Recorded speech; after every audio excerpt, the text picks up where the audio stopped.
Hi guys, it's been about maybe a year since I've last messed with my gasifier. The last time I did a gasifier, I did not have a filter, but I've started to work on this filter system. So this is my new design. I'm going to zoom out and let you guys take a look at it. I made some improvement on my fire tube as well. Last time I had a 6-inch straight down fire tube, and I thought that if I narrowed it down, I created a cone. I don't know whether you can see it in here, but I narrowed it down with a wood stove exhaust pipe reducer from a 6-inch to a 4-inch, and this you see over here is my shaker. So basically what I do is I pull out the screw. It's a bit hard to do it right now, but I would pull it out and I pull it up and down, and that would shake the basket. This here, the white thing, the white knob over here is if I needed to have additional air. It goes straight down to where the fire is. But so far I haven't had a need to use it. In fact, I'm actually closing this up just to reduce oxygen right now.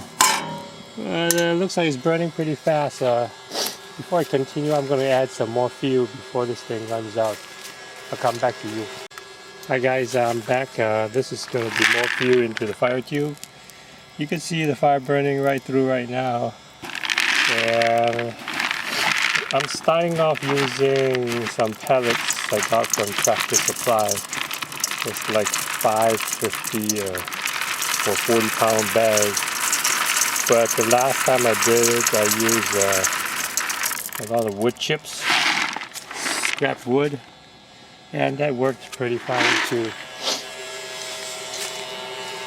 I don't know whether you can see the flame right now, but here, let me put some newspaper here to show that there is a flame coming out. There you go. So even though you don't see it, there's a flame coming out. And let me show you the improvements I made. I had a union over here. Everything coming out of the fire tube, it's aluminum or steel. There's no plastic involved. I made a huge turn over here. I bought one of those pipe benders and it worked really well. I'm going to zoom right in, and you don't see any kinks along the pipe. Not that it really matters, but all you really need to do is put some sand inside the pipe and you start bending it, put some oil around it, and I got my pipe bender from Harbor Freight. And it works pretty well. I mean, it was like less than $100. So it goes in here,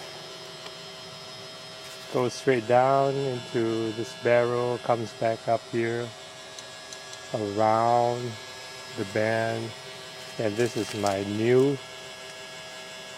what do you call it, filter. I'm going to use some steel wool, and right now I have it closed up, but the next time I refill my my fillers for the filter, I'll show you what it looks like inside.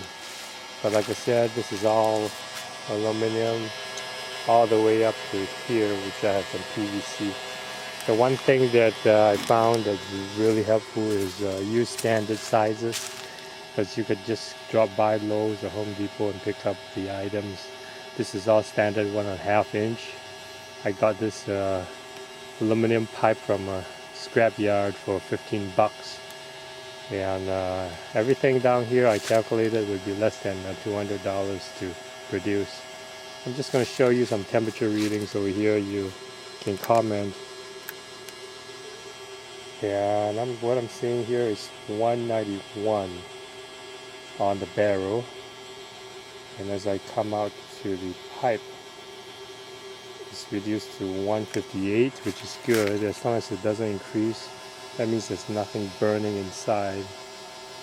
Okay, I'm getting 70 degrees over the pipe, and that's an amazing number, I think.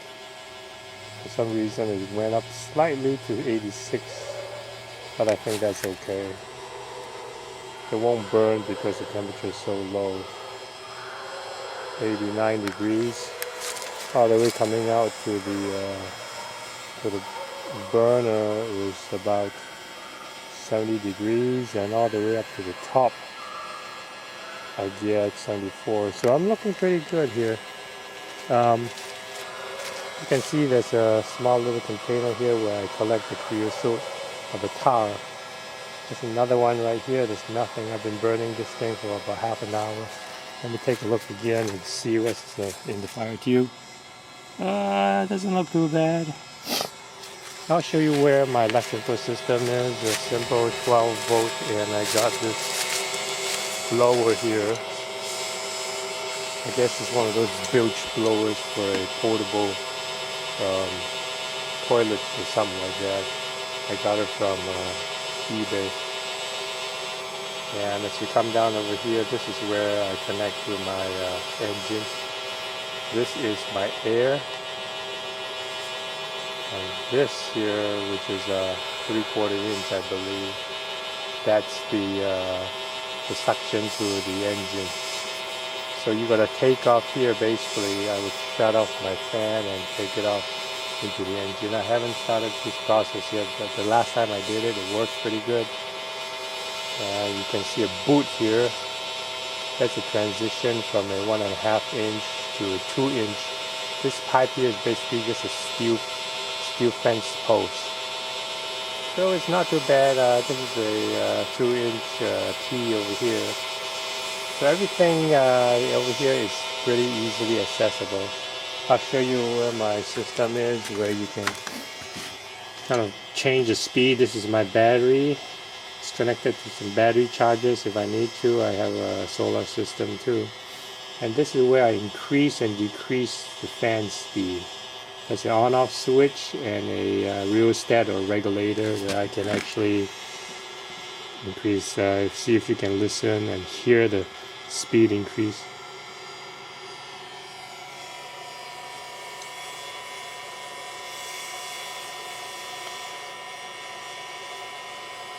Yeah, you can see that it's still burning pretty good. Oh, one thing I forgot to tell you guys is that I haven't had any filter material. It hasn't arrived, the steel wool. But I hear steel wool is pretty good, and from the FEMA report manual, you use wood chips on top of the filter as a filter material. So I can actually regulate my speed using this knob. I don't know whether you can hear the sound go down, but I'm actually pinching it back way down. I don't want to use too much fuel, but right now I'm just using wood pellets right now.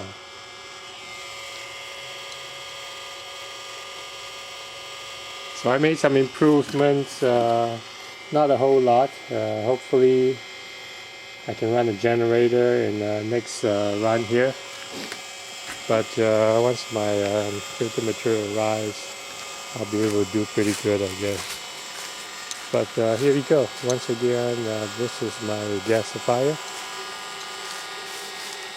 That's a 90-degree turn on the aluminum pipe, and you have it threaded with a flange on top of the barrel. Use a hole saw to cut right through it. One of the comments I would think that you would have is, where is the opening to clean out my barrel? What I've been doing so far is just opening up this top here, because I have this what do you call it, the union on one side here, and I have another union on the other side. But eventually, if I run this long enough, I'm going to get to putting a opening over here so that I can clean it out. But the barrel is pretty big, so I don't assume that I'm going to need it anytime soon. But once again, if you have any questions, comments, let me know. I don't think you can see the flame, but as I've shown you, there is a flame. Doing a gasifier is really easy. And it's so easy that I think anybody can try it. And it's a really neat experiment.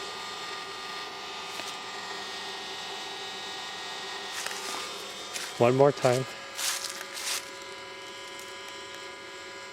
193 degrees is good. 164 coming out. And 74 degrees.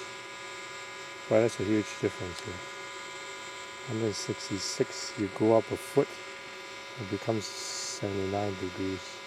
Could be due to the material, I don't know, but that's what I'm seeing here. Well, looks like it's burning right through again. But I'm going to sign off. Once I get my filter material, I'll show you what it looks like. Basically, it's just a chicken wire fence on in the middle of the barrel, and you just top it up with the wire mesh and some wood chips, and it just filters right through it. So I don't see any tar. Well, I do see a whole ton of water here. That's pretty amazing. I think it's clear, but there's no tar. It's just water. It's really amazing. Can you see it here? It's clear water. Wow. I wonder what they have over here. I'll pull this apart. I picked up some good tips from can't remember what his name is. I think America something his name is. But I did exactly what he told us to do. Just sheet this PVC up and screw it right in. The only problem is I can't screw it out, so I'm just going to screw this boot and pour it out. But this is amazing. It's just water over here. It appears like I'm getting a good combustion where all the gases are actually converted instead of getting some tar. I'll have to check the barrel and let you guys know. Well, I'm going to sign off. Thank you.